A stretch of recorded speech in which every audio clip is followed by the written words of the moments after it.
I'm Kenneth, a relationship coach and a psychotherapist. Every relationship is different, and every breakup is different. Work with me, and you'll get professional help on your situation.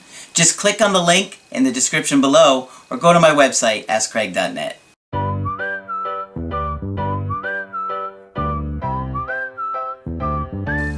Hi there, I'm Coach Kenneth, and in this video I'm going to be talking to you about avoidant attachment styles.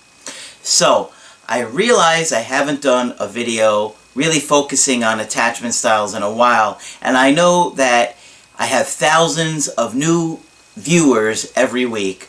So, I know that a lot of you guys tend to focus on the newer content and the videos that are coming out. So I decided, you know what, let me talk a little bit about attachment styles. And recently, it seems like the avoidant attachment style has been coming a lot in my Skypes and my email coachings. So I thought, well, let me help give a little insight and education as to what an avoidant attachment style is. And if you're really new to my channel, you may have not even heard of an attachment style yet.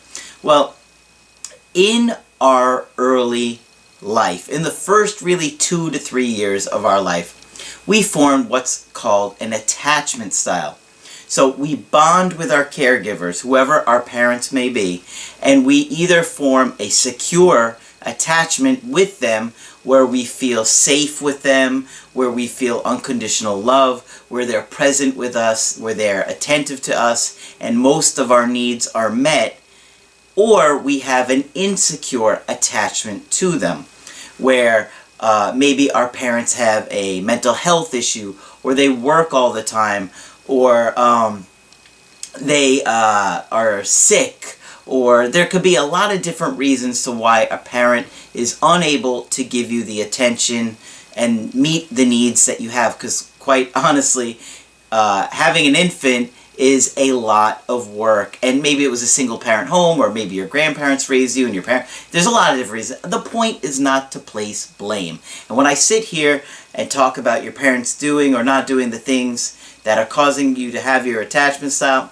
I'm not blaming them, okay? I'm sure they did the best that they could, and I hope that they did the best that they could. So it's not about blame, it's about educating. And when you can learn these things and you can become more insightful as to what's going on, you can consciously change your behavior and you can understand your partners better. And there's a lot of positives that come with learning about this stuff, which is why I'm always trying to teach you guys about it. Or, you know, where I'm explaining mental health, or looking at different types of personality disorders or depression and stuff. You know, all of those things are important. They're extremely important to understanding breakups. Why? Well, because if you don't understand attachment, how can you understand disattaching, breaking up, right? If you don't understand what causes you to attach, or how you attach, or what's going on there, how do you understand this part? And that's why I'm always trying to educate you guys. And so, avoidant attachment style is one of the insecure attachments. Remember I said there's secure and there's insecure. Now, of course, this isn't like you're one or the other. It's definite. It's a continuum.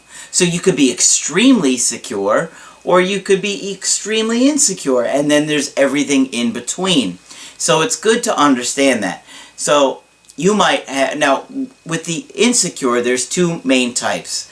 There's preoccupied anxious, and there is avoidant. Now there's something that's called, I can't even think of the third one, disorganized, but I don't talk about it very much because it's extremely rare, and perhaps I will get into a video on that with Margaret in the future.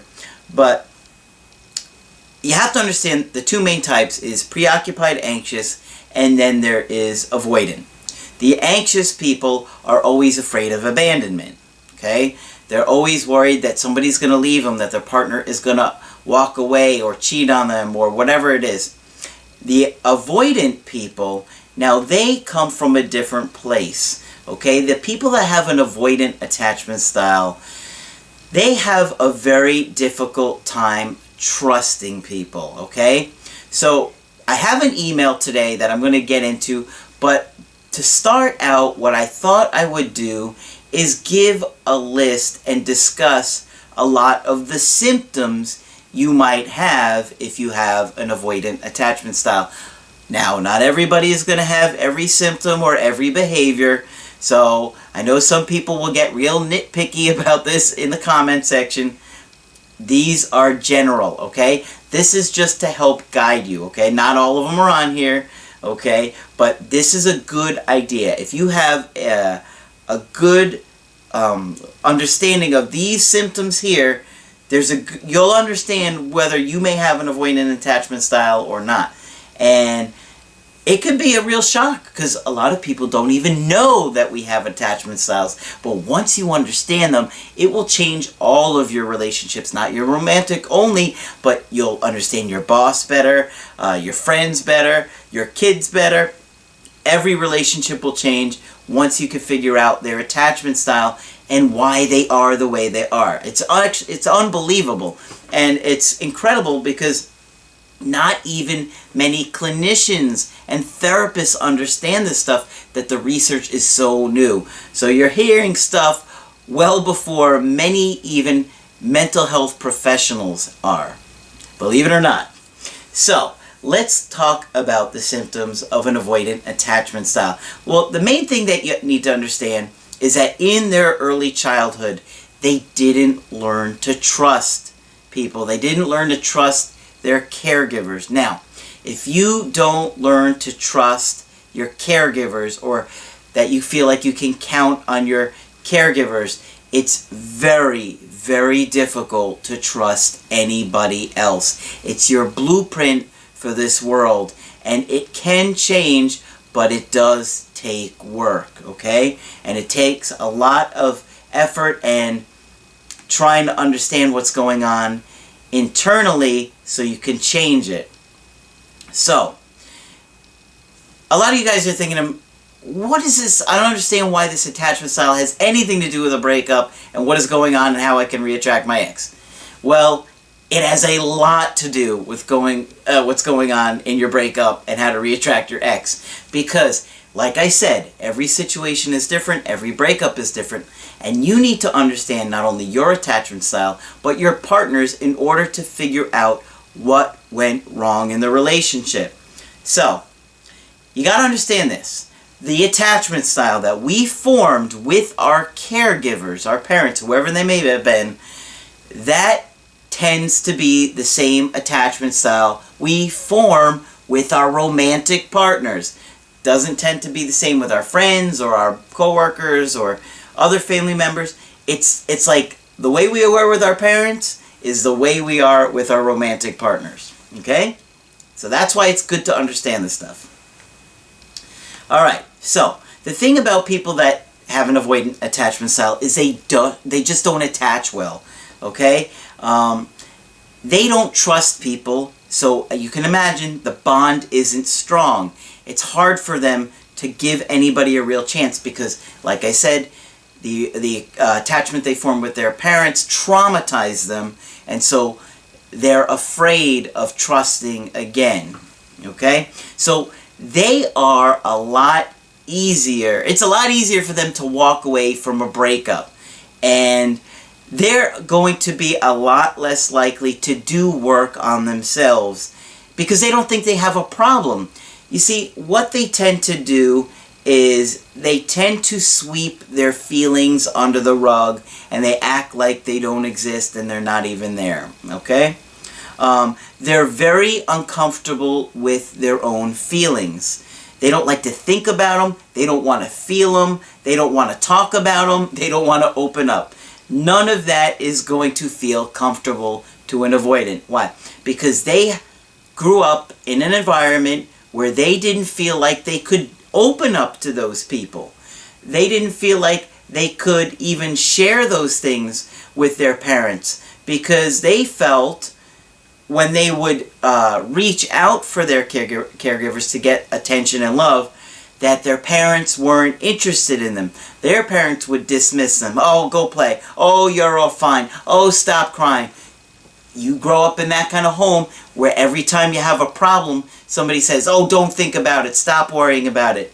What do you think happens? You start to almost dissociate from your feelings, and you're just kind of numbing them out at that point because your own parents aren't showing any interest in it. So you're kind of like, I guess there's nothing there, right? It's almost like going against how you feel internally, okay? So, when you're in a relationship with somebody that has an avoidant attachment style, they often will disregard your feelings. Why? Well, think about it.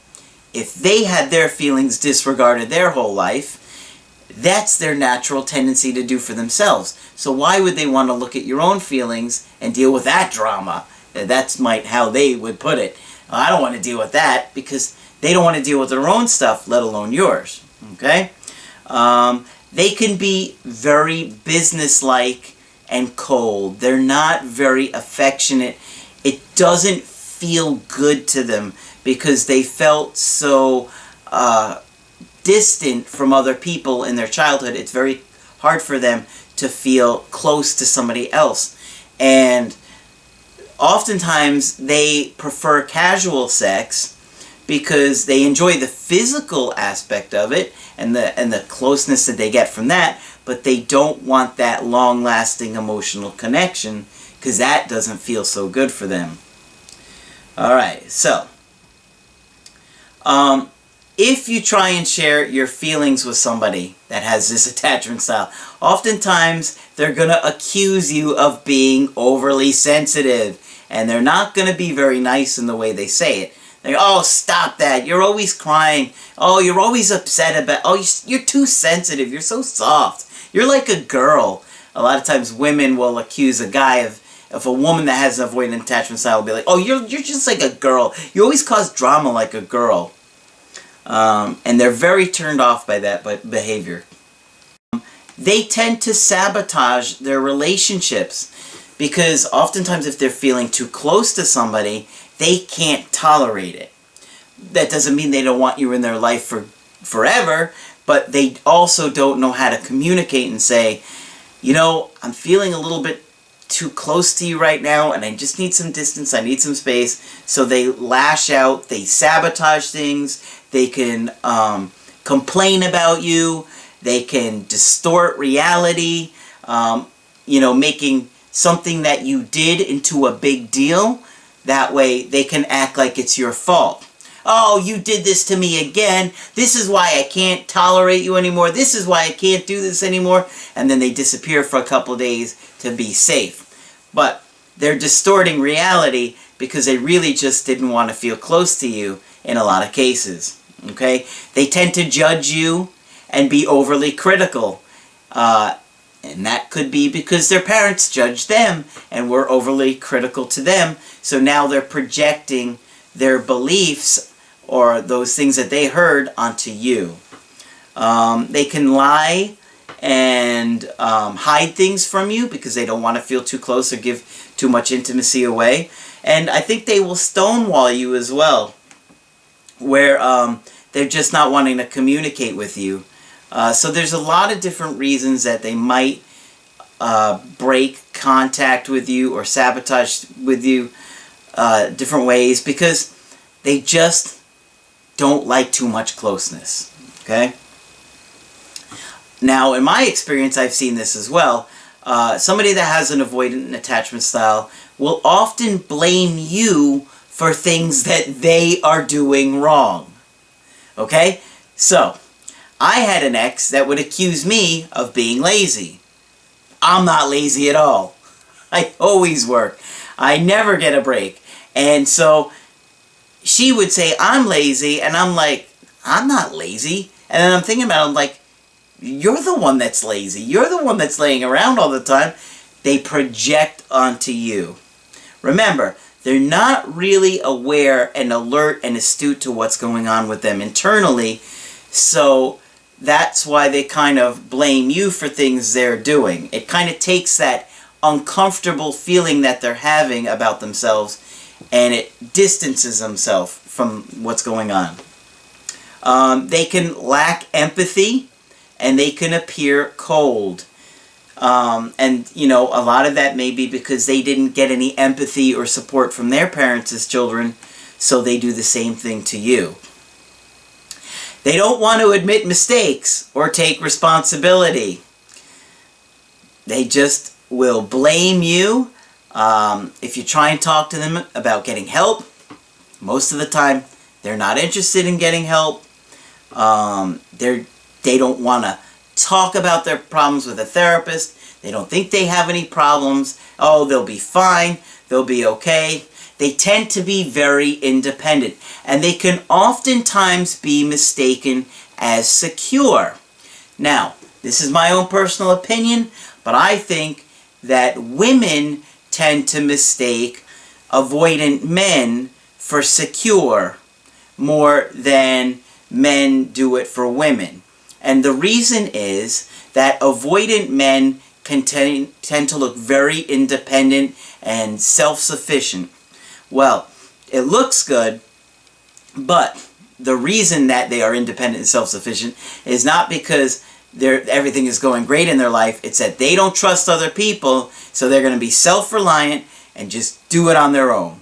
So I think you ladies need to be real careful when you're looking at somebody that you're interested in romantically, and you might mistake their secure attachment for avoidant. And did I say that right?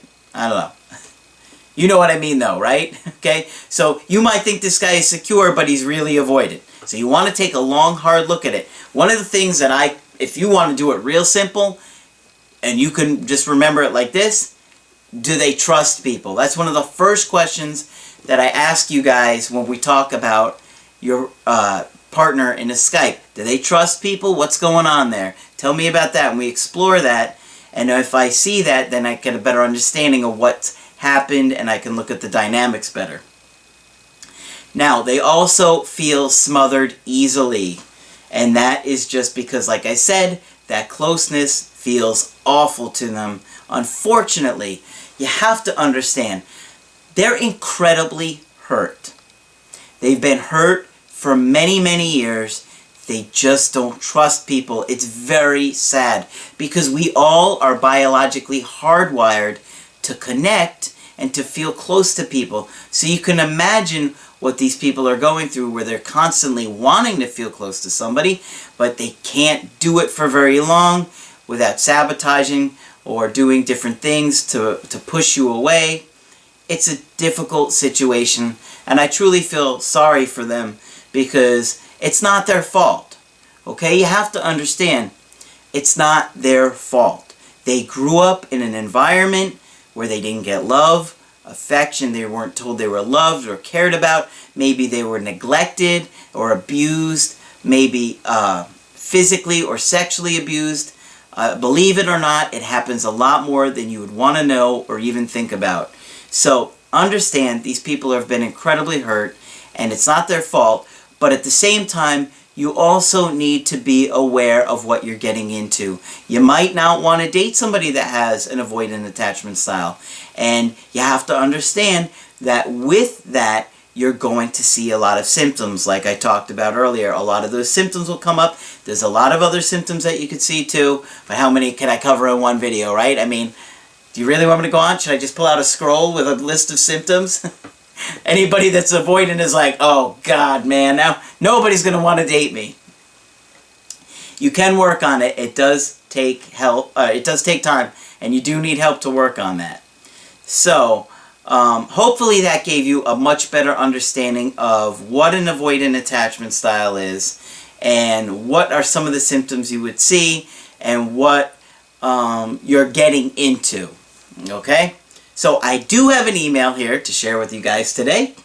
And this guy actually has an avoidant attachment style. That's why I chose this one. Now this guy is in his mid-20s, and he dated a woman for just under 3 years, which is surprising for someone that has an avoidant attachment style, because like I said, it's a continuum. Some people can't do even more than a few months. Some people can do a few years, but even though they did a length of time, does not mean they did a lot of closeness in that relationship.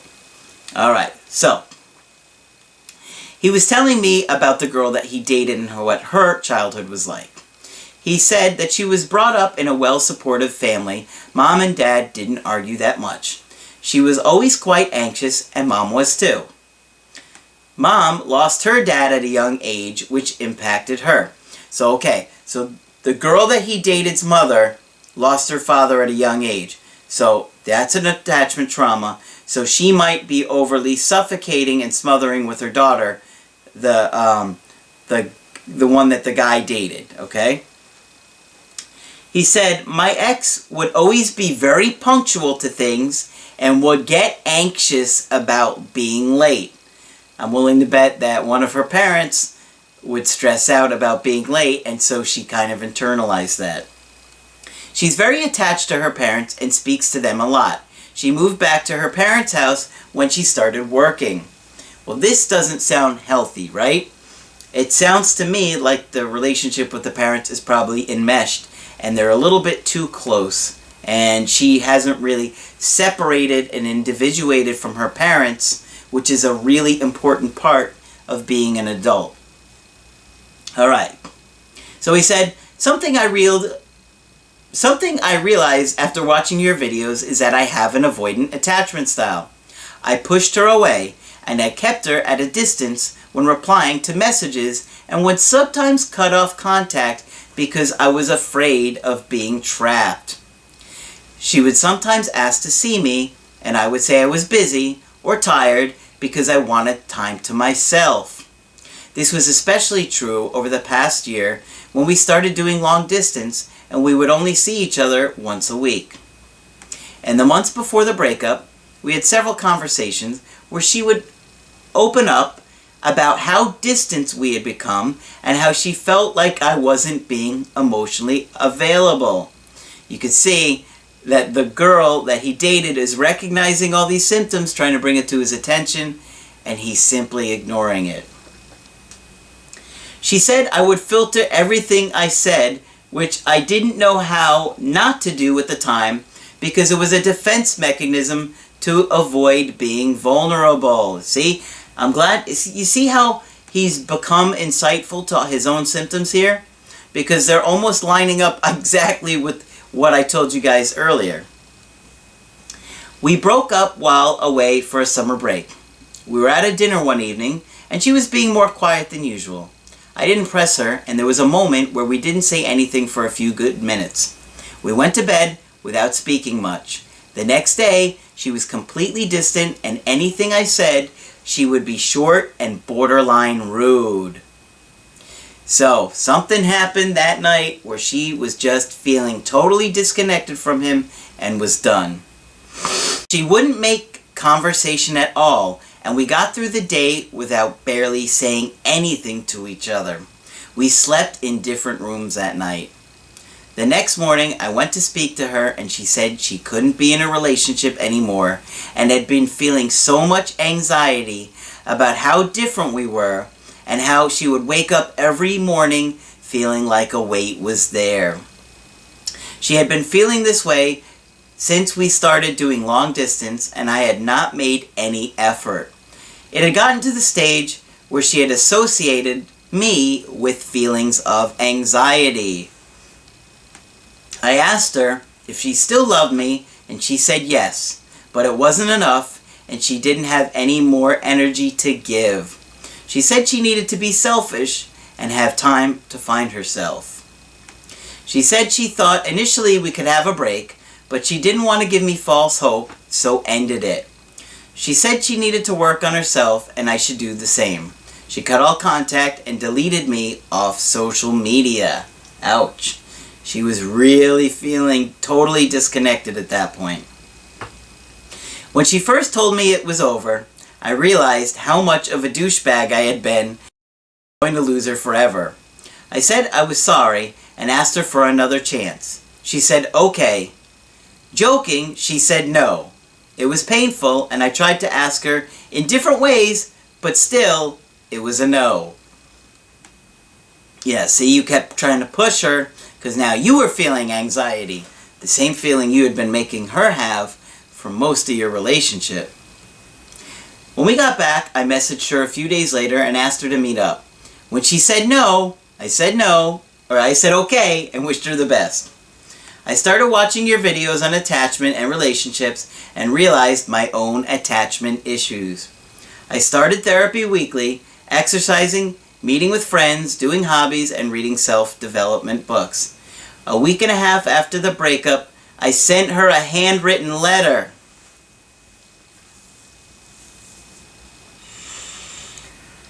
Oh, you said you were watching my videos, and you sent the handwritten letter? Ay. Not to beg, although I did apologize for being selfish and taking her for granted, but to let her know of the insight that I had gained and that I was taking steps to improve the things that were wrong in the relationship. She replied by email and said while she appreciated the letter, she had to take this chance at a fresh start. She said she didn't want to give me any false hope and wouldn't promise anything. Yep, I'm not surprised by that. I know oftentimes when you're going through a breakup, you want to tell them how much you've changed. I've changed so much in the 3 days since we talked. Don't you recognize me? It takes a long time to change. And trying to get in their face and show them you're a different person, they're not going to buy it. Think about it. This guy was with this woman for 3 years, and he thinks that writing a letter and saying, oh, I realized everything I've done so wrong for the past 3 years. I realize it now, even though it's been a whole week and a half. It's a week and a half. Don't you realize how long that is for me? Well, when you're going through a breakup, a week and a half does feel like an eternity. I will give him that. But think about it. Of course she's not going to think he's changed in a week and a half. How many times has he probably changed or promised to change while they were together? Alright. I replied to the email saying thanks and that I'd be there to talk if she wanted, but I couldn't put my life on hold. Well, that part I do like. Since then, I have been in no contact. I have actually moved back home for another job, so the long distance element is gone. So he asks, as someone with an avoidant attachment style and an ex with a likely anxious style, how do I show her I've changed for good? Man, you cannot try and sell her this garbage. It's been a week and a half, and you think that she's really going to believe that the man that she's been with for 3 years has suddenly seen the light and is changed for good after a week and a half. It's just not going to work that way. She's not a goldfish. She doesn't forget what you've done in 3 seconds.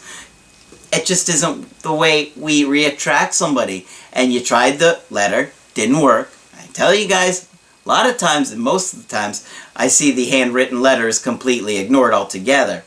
So, believe me, I understand you guys are desperate for answers, and you're trying anything you could think of to reconnect with that person. I know you feel like you're dying inside, but I've just done this enough, and I've lived this to know that those things don't work. And trying to tell somebody and convince them that you've changed after a week and a half is simply never gonna, she's never gonna fall for that or believe that. Alright. He says, she left because she thought I would never change, but now she's gone. It feels like she will never change her mind. Is there anything you would suggest I do differently? Well, you gotta leave her alone, okay? She needs some time to think about things. She broke up with you for a reason, and you gotta respect that. I know you don't like it, but you gotta give her some space and some time to deal with her own emotions and to heal from all the things that have gone wrong between you guys. I mean, this woman was waking up with a weight on her shoulders every day because of the way you treated her and you ignored her. And you think she's just going to run back into your arms? And it, what is 30 days? Is that the magic number? According to some people, they'd say yes. No, man, that's not the way it works. I know. It's not what you want to hear. It's not easy to hear. But I'm going to be honest with you. And this woman has had a long time with you. So she's obviously attached to you. Okay, I'm sure she still cares about you and she still loves you. But right now, you're trying to force yourself back in her life and she's not ready for it. You got to leave her alone. If it was me, I would leave her alone and I would work on myself and really figure out what you did wrong and what you're going to do differently in your next relationship and see if she comes back to you. I think you guys have plenty of time together for her to start to miss you and think about you and, you know, contemplate if it was the right decision for her.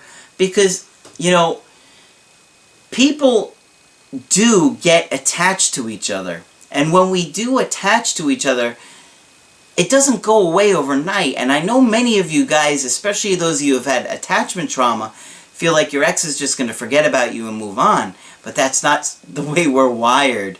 They're thinking about you too, but they're going through a whole nother set of emotions and feelings than you are, because of they're coming from a completely different place in this relationship. So, if you want to get my help personally, go to my website, askcraig.net, sign up for the coaching option that works best for you. I do email coaching and I do Skype coaching. If you got to get a hold of me right away, within like 24 hours, I do offer after hours and emergency Skype coaching for that as well. But if you like the video, throw a like on there. That's it for this video. I'm Coach Craig Kenneth, and I will talk with you soon.